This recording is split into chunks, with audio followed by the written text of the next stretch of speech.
My name is Mark Bieraugel, and my pronouns are he, him, and his. And that's a perfect segue into our objectives for this talk. To know why pronouns are important in the workplace, and how you can show leadership and respect in your pronoun use. So I'm a lot of things. I'm a gay boogie-boarding business librarian who works at Cal Poly, who's gender creative, and like Sandy said, was in Leadership Slow 22.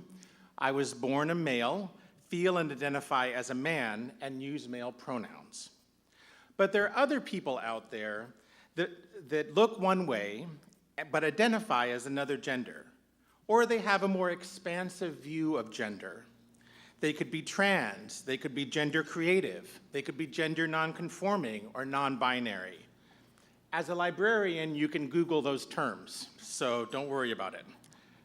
So some people may use gender-neutral pronouns.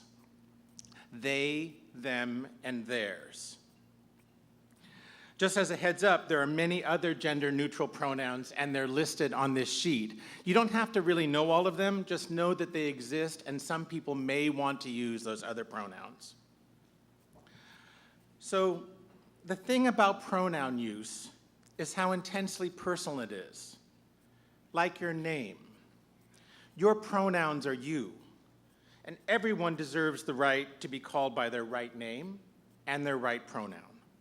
So if a colleague of mine at the Kennedy Library said, "That Mark, she's a fantastic business librarian. I love working with her," I would be so happy about 95% of that statement. But it feels wrong to be misgendered. So what can you do in your workplace to be more respectful of people's identities, their pronouns? So, first, you can do exactly what I did today. You can introduce yourself and tell your pronouns. Hi, my name is Mark, and my pronouns are he, him, and his. Second, ask a person what pronoun they use.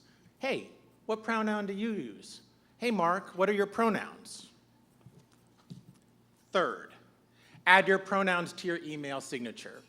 So we do this a lot at Cal Poly, and this is these pronoun use and this awareness of pronouns and identities is very common in academia, but you can easily add that he, him, and his right below your name. And fourth, at Kennedy Library, we have name tags. And on those name tags, right below our name, are our pronouns.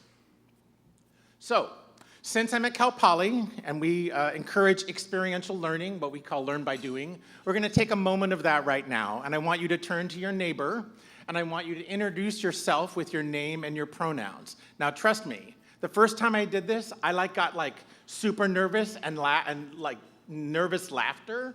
And so don't be afraid of having that nervous laughter, but I want you to try it this morning. So turn to your right or to your left, introduce yourself, and take a moment to do that.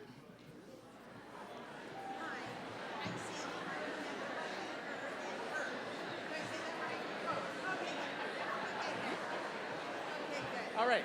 You've got about 1 minute. Yeah. Okay, everyone.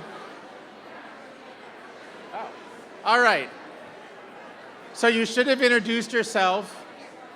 So as business leaders and as business people, what I want to emphasize is this is most of the time there's no issue with people's pronouns. Most of the time, how you look is really exactly what your pronouns are.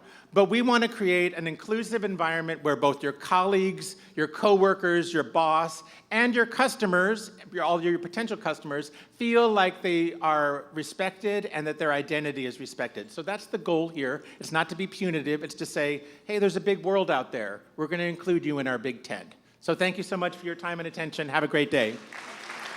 Thank you, Sandy.